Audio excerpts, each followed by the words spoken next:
in the old lands, beyond the last farms and the last foot-pounds, there was a forest that did something else entirely. It listened.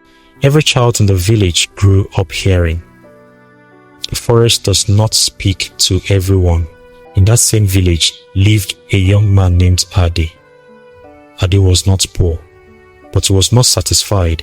He worked on his father's farm, but every day he complained. The soil is too hard. The harvest is too small.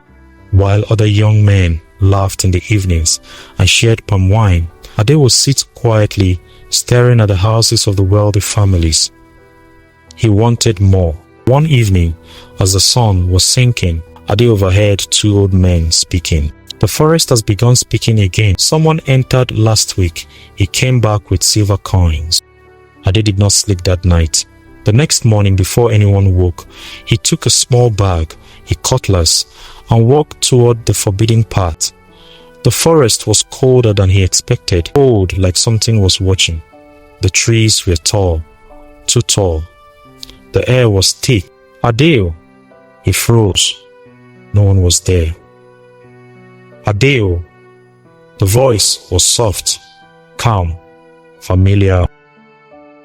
Who is there? He asked. No answer. Then the voice came again, this time closer. Under the tree with the broken root, deep. His heart began to race. He dug. And after only a few minutes, his cutlass struck something hard. A clay pot. Inside it were silver coins. He laughed the whole way home. Within weeks, his life changed.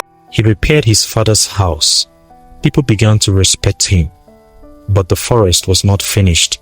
3 nights later, as he slept, he heard the voice again. Return. The next morning, he went back.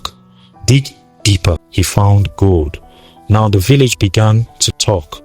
How did Ade become rich so quickly? But wealth has a strange effect. The more Ade gained, the more restless he became.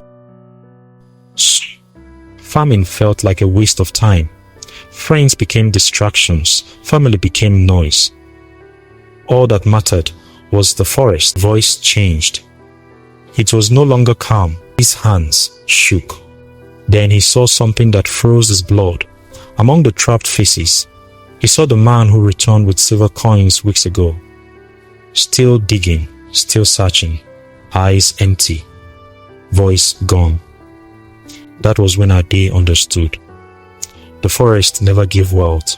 It gave hunger, and hunger never ends.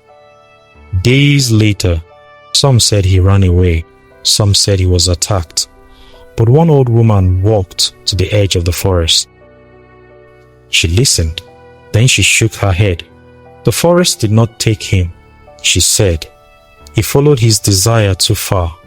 Years passed. The forest grew quiet again. You can hear faint sounds, not voices, not whispers, just the sound of digging. Because the listening forest does not punish people.